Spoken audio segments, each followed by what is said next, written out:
For today's video, meron nga sa atin nag-request na kung paano gawin tong salted egg yolk wings. So ito, papakita ko sa inyo. O ito na yung request mo, madam ha. Gagawin ko na. Sana mapanood mo to.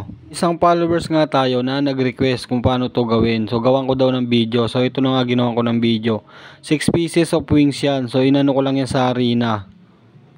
So after ko nga ma-bread, sinalang ko na agad dito sa kumukulong mantika. So sa ganito nga kainit na mantika, mga 8 to 9 minutes pwede nyo na siyang ahunin para juicy pa siya.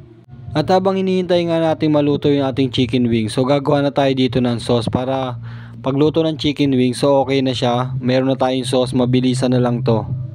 So basic ingredients nga lang mga gagamitin natin dito sa salted egg. Yan, meron tayong butter dyan. Naglagay lang ako niya ng butter, ng 2 kutsarang butter at 1 piraso na salted egg.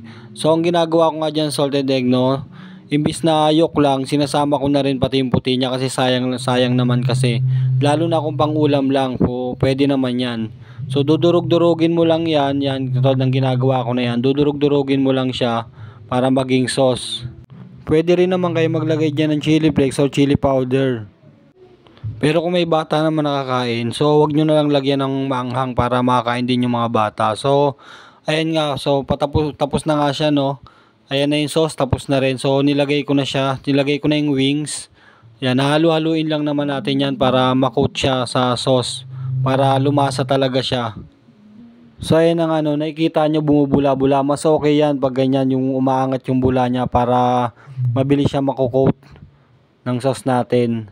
So ako ginagawa ko talaga yung pinapabula ko talaga siya para umangat talaga yung sauce niya, para makoat ko lahat siya, para lasang-lasa talaga yung salted niya, sa kahit sa laman niya, lasang-lasa talaga siya. So sa nag-request nga nito na nagawan ko ng video, sana nagustuhan mo to, madam.